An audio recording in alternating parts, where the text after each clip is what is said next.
Bonjour, avec la vidéo qui suit, nous allons compléter le cours consacré aux fonctions affines sur la fiche consacrée à ce sujet qui se trouve dans l'espace des classes de votre NT Arsène. Donc on poursuit nos études des fonctions.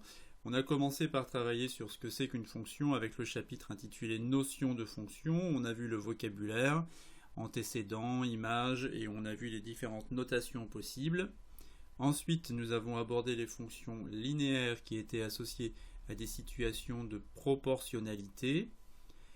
Et enfin, aujourd'hui, on voit donc les fonctions affines. Alors, les fonctions affines, on les rencontre dans des situations assez fréquentes, en particulier dans des situations de calcul de tarifs associées à un calcul où on va voir apparaître un prix fixe qui peut être celui d'une carte de réduction, d'une carte d'abonnement, comme dans l'activité sur laquelle vous aviez à travailler. Ce qui veut dire que dans le programme de calcul qui va associer un nombre à son image, on aura une multiplication qui nous rappellera les fonctions linéaires, mais on associera aussi une addition qui va donc faire que la fonction qu'on va étudier va se transformer en une fonction différente qu'on nommera une fonction affine. Alors c'est pas beaucoup plus compliqué que les fonctions linéaires, il y a juste à faire attention à ce plus quelque chose ici qui va apparaître, qu'on va détailler après, et qui va changer la nature de la fonction et qui va aussi changer la forme, pas la forme parce que la forme sera la même, mais la représentation graphique qui ne sera pas aussi simple. Très bien. Alors, pour la définition concernant les fonctions affines, on va se donner d'abord deux nombres, les nombres a et b, qui sont des nombres fixes, qui sont des nombres qu'on vous aura donnés dans l'énoncé. Et à partir de ces deux nombres-là, on va construire un procédé qui fait correspondre à tout nombre x le nombre a fois x plus b. Donc on a une variable x, ce nombre-là qui peut prendre plusieurs valeurs, et on calcule à partir de ce nombre-là son image grâce à un programme de calcul qui consiste à multiplier ce nombre par x et par a et à lui ajouter b. Et bien ce type de fonction-là s'appelle une fonction linéaire, une fonction affine.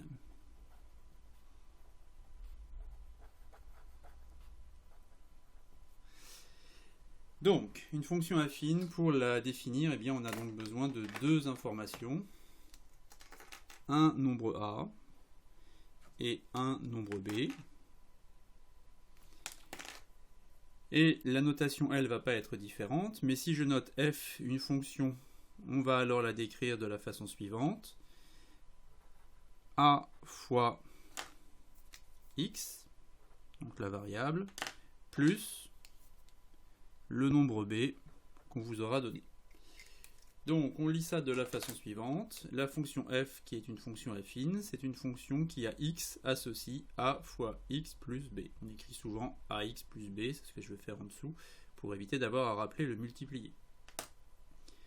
On dit donc dans ce cas-là que ax plus b est l'image de x par la fonction f, et on note f de x, souvenez-vous, je réécris pas ici la terminologie, puisqu'on l'a vu que ce soit pour les fonctions linéaires ou n'importe quelle fonction quand on a travaillé sur les fonctions, sur la notion de fonction, on a toujours le même style de notation. La fonction f qui a x associe a fois x plus b, et là on lit f de x est égal à ax plus b. Donc le procédé est le suivant, je pars d'une variable x, d'un nombre qui peut changer. Première étape, je vais le multiplier par a. Ça va donc transformer en a fois x. Cette première étape ressemble clairement à ce qu'on faisait dans les fonctions linéaires, puisqu'on prenait une variable et on multipliait par un coefficient. Mais là, on ne va pas s'arrêter là. On va ajouter un nombre.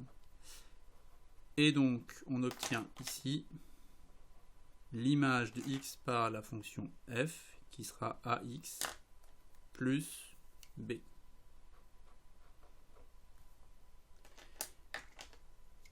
Donc voilà pour ce que c'est qu'une fonction affine. Une fonction affine, on prend une variable, on lui fait d'abord subir une multiplication par un nombre donné, puis on lui ajoute un autre nombre. Alors les nombres a et b sont des nombres relatifs, ils peuvent être positifs ou négatifs. Un exemple pour illustrer ça, et puis après une remarque très très importante. Premier exemple, Ici, on va vous demander de calculer l'image de 4 par la fonction f. La fonction f est une fonction affine qui à x associe 2x moins 3.